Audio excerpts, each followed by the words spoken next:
the last decade, Africa's story has been one of increasing political stability, booming economic growth, and a burgeoning middle class. The middle class is growing, and it's been growing really fast for the past couple of years, despite the economic downturn in the parts of the world like Europe.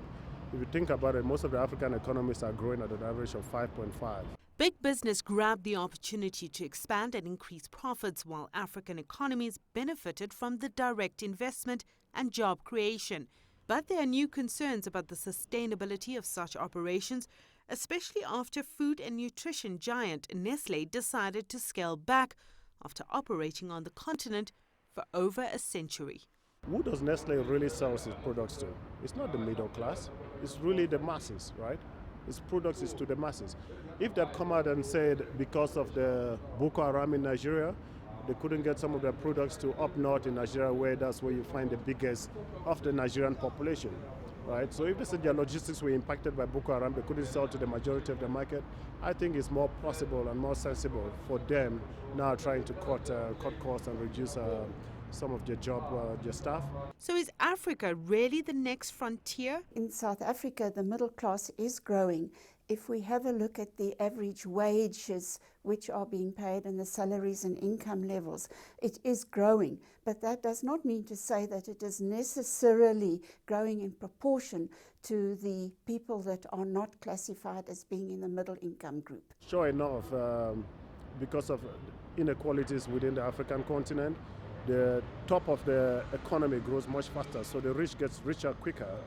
And absolutely, in Nigeria, there's been some drop from the middle class. You know, in Nigeria, you either move to the rich or you drop somewhat into the poverty line. So, yeah, the middle class, maybe there's been some shrinkage, but in totality, it's grown. Doing business in Africa is a case of high risk and high returns. But the continent is not an easy place to do business and is often seen as a gamble. Tiger brands, right?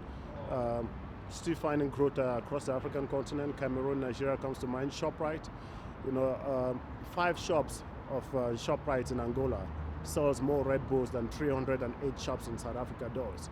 You cannot say the middle class in Africa is shrinking.